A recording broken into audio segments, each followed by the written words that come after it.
नमस्ते, welcome to our YouTube channel Mathophilians. तो आज स्टार्ट करेंगे एक्सरसाइज 2.1। आपकी एक्सरसाइज का फर्स्ट क्वेश्चन है, which of the following expressions are polynomial in one variable and which are not, state reasons for your answer. है ना, आपको पहले पता लगाना है कि कौन सा पॉलिनोमियल है जो वन वेरिएबल में है। अच्छा, यहाँ पर दो बातें कही गई हैं, पॉलिनोमियल इन वन वेरिएबल, यानी कि आपको ये भी पता लगाना है कि वो पॉलिनोमियल है या नहीं, और फिर दूसरी चीज़ क्या चेक करनी है कि वो पॉलिनोमियल वन वेरिएबल वाला है या नहीं। ठीक है, देखते हैं। फर्स्ट पॉलिनोमियल ये आपको गिवन है 4x² - 3x + 7। अब देखिए ये पॉलिनोमियल क्राइटेरिया को फुलफिल कर रहा है या नहीं। वेरिएबल सारी पावर जो है, एक्सपोनेंट्स जो है, वो आपका नॉन नेगेटिव इंटीजर होना चाहिए। तो दिख रहा है ना आपको, ये 2 है, ये 1 है, यानी कि पॉलिनोमियल का क्राइटेरिया तो फुलफिल कर रहा है ये पॉलिनोमियल। अब क्या करना है, देखना है कि पॉलिनोमियल इन वन वेरिएबल है या नहीं। यहाँ पर आपको कितने वेरिएबल्स दिख रहे हैं, x, यहाँ पर भी x, यहाँ पर भी x, यानी कि ये पॉलिनोमियल इन वन वेरिएबल है। तो लिखेंगे yes 4x² - 3x + 7 is a polynomial in one variable। Okay, चलिए अब देखते हैं नेक्स्ट पार्ट।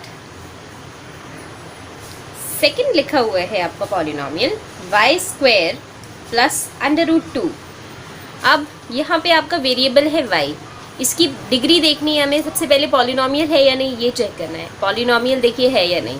वेरिएबल आपका जो है y, उसकी पावर क्या है, 2 है, यानी नॉन नेगेटिव इंटीजर है, तो डेफिनेटली ये पॉलिनोमियल तो है।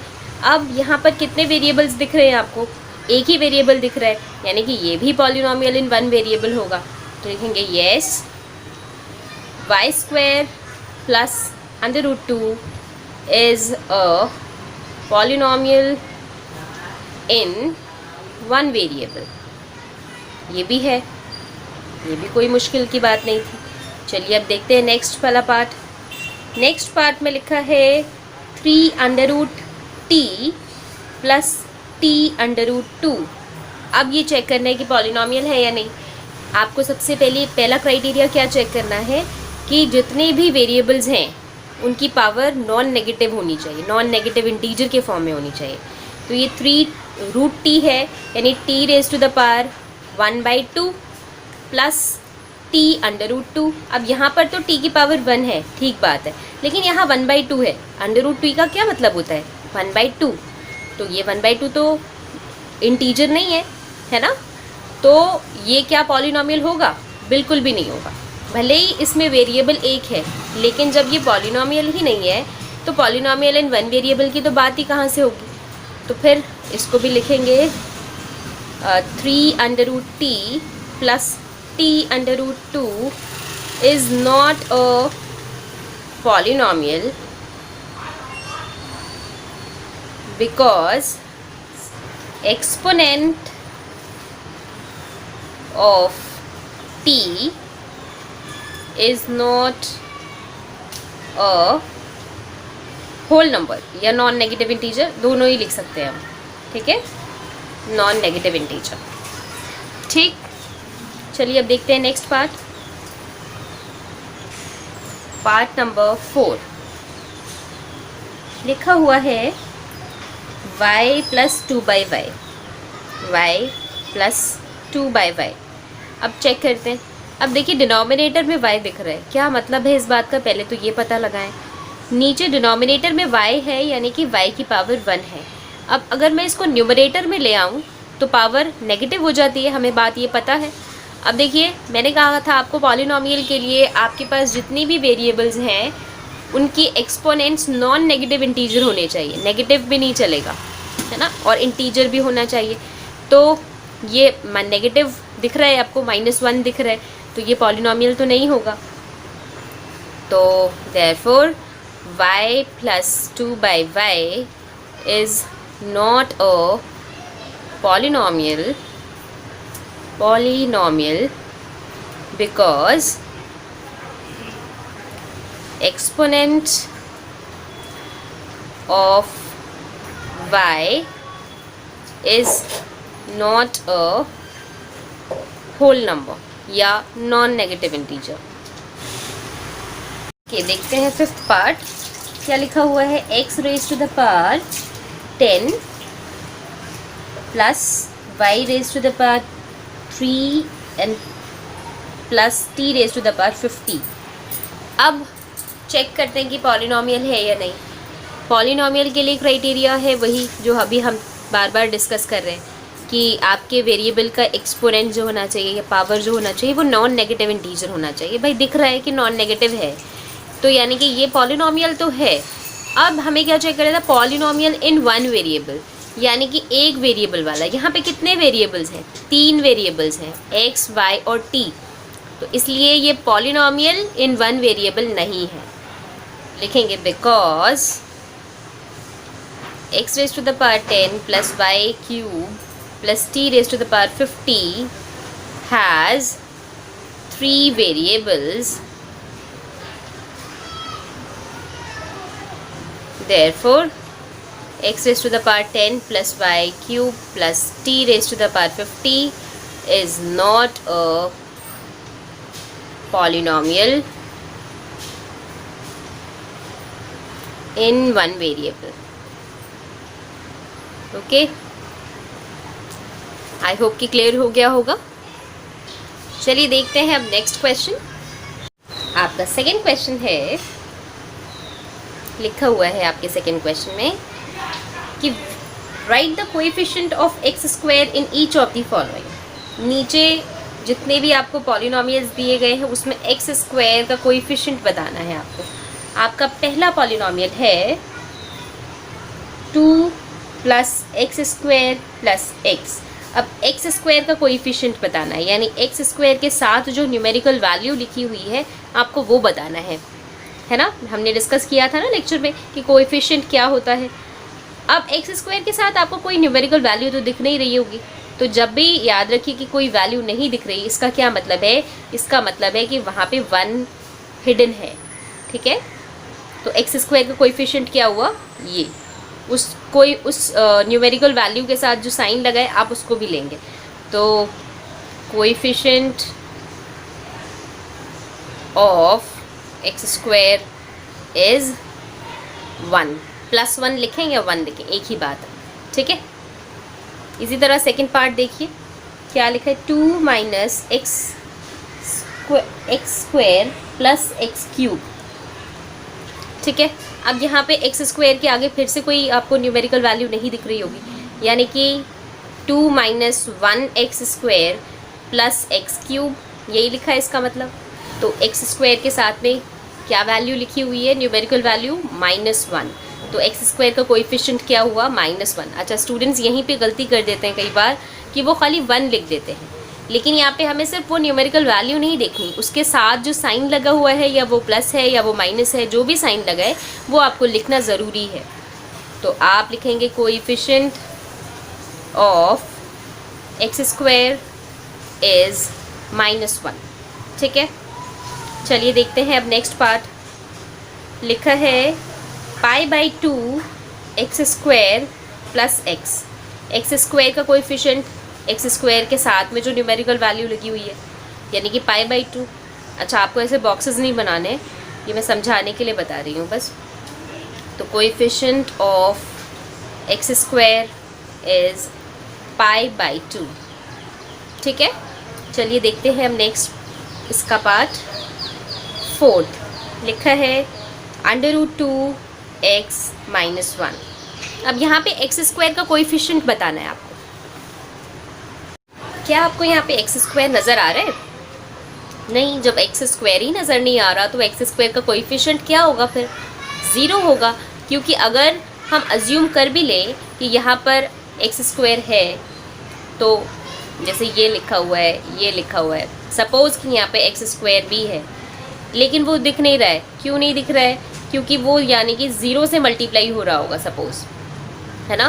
तो एक्स स्क्वायर का कोएफिशिएंट क्या होगा? 0 होगा। तो जब भी आपको कभी किसी कोएफिशिएंट के बारे में पूछा जाए, किसी के कोएफिशिएंट के बारे में, और वो आपको नज़र ना आए, तो आप ये समझ जाइए कि वो अगर वहाँ होगा भी तो ज़ीरो के कोएफिशिएंट के साथ होगा, तभी वो वैल्यू ऑटोमेटिकली ज़ीरो हो गई। Zero multiplied by any value हमेशा ज़ीरो होती है। तो ये कोएफिशिएंट क्या होगा एक्स स्क्वायर का, यहाँ पर coefficient of x square is zero. ठीक है ना, आई होप समझ में आ गया होगा आपको। चलिए अब देखते हैं नेक्स्ट क्वेश्चन। क्वेश्चन नंबर 3 क्या लिखा हुआ है, लिखा है give one example each of a binomial of degree 35। Binomial मतलब जिसके पास दो टर्म्स हो, है ना, और उसकी डिग्री कैसे लिखनी है हमें, 35। तो आपको एक ऐसा एग्जाम्पल लिखना है जो बाइनोमियल हो और डिग्री 35 हो। तो बाइनोमियल विद डिग्री 35 इज कुछ भी, कोई भी ऐसा आप पॉलिनोमियल लिख दीजिए जिसमें दो टर्म्स हो और उसकी डिग्री यानी कि उसके वेरिएबल की हाईएस्ट पावर कितनी हो, 35 हो। तो जैसे सपोज मैं अगर लिख रही हूँ x raise to the power 35, यहाँ पे 2 भी लिख देती हूँ, प्लस 5। अब यहाँ पे कितनी टर्म्स हैं, 2 टर्म्स है, डिग्री कितनी हुई, 35 हुई। तो ये एक एग्जाम्पल है। ऐसे आप बहुत सारे एग्जाम्पल्स लिख सकते हैं, कुछ भी लिख सकते हैं। जैसे मैंने लिख दिया suppose 2x plus y raise to the power 35। तो यहाँ पर दो टर्म्स भी हैं और डिग्री हाईएस्ट कितनी है, 35। तो ये भी एक बाइनोमियल हो सकता है। तो ऐसे हम कितने भी बाइनोमियल्स लिख सकते हैं विद डिग्री 35। तो आपको कोई एक लिखना है। उसके बाद क्या कहा गया है यहाँ पर क्वेश्चन में, end of a monomial of degree 100। एक मोनोमियल लिखना है, एंड मोनोमियल विद डिग्री 100। ठीक है, तो 100 डिग्री के साथ एक मोनोमियल कैसा होगा, मोनोमियल मतलब एक टर्म और उसकी डिग्री यानी कि जो वेरिएबल उसकी हाईएस्ट पावर कितनी हो, 100 हो। तो हम कुछ भी लिख सकते हैं, suppose 3y raise to the power 100। एक ही है टर्म और डिग्री कितनी है इसकी, 100 है। तो कुछ भी हो सकता है ना। यहाँ पे इस लिख देते हैं। ठीक, कोई मुश्किल आई होप कि नहीं होगी, क्लियर हो गया होगा ये। चलिए अब देखते हैं नेक्स्ट क्वेश्चन। क्वेश्चन नंबर 4 लिखा है right the degree of each of the following polynomials. नीचे आपको जितने भी पॉलिनोमियल्स दिए हैं उनकी डिग्री बतानी है आपको। ठीक, फर्स्ट पॉलिनोमियल है आपका 5x³ plus 4x² plus 7x।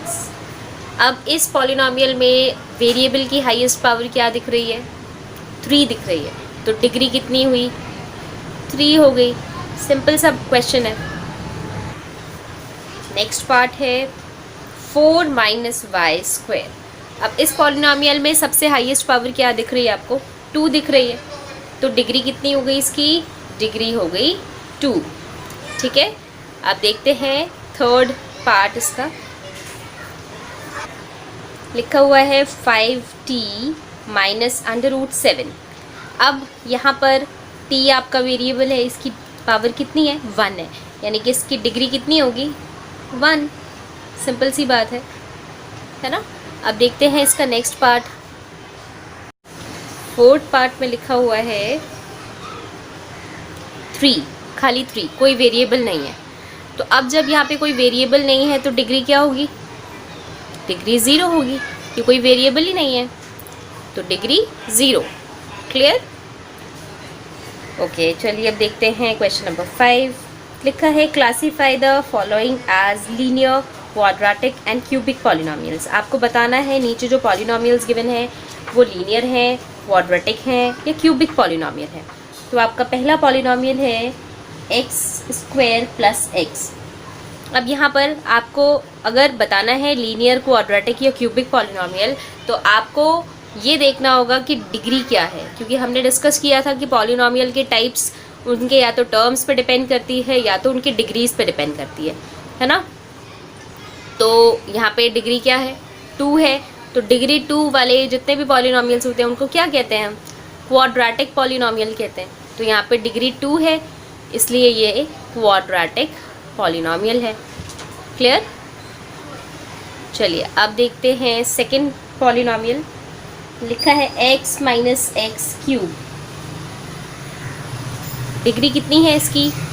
Degree है 3, यानी कि कैसा पॉलिनॉमियल है ये क्यूबिक पॉलिनॉमियल है। जिस भी पॉलिनॉमियल की डिग्री 3 होती है उसको कहते हैं क्यूबिक पॉलिनॉमियल।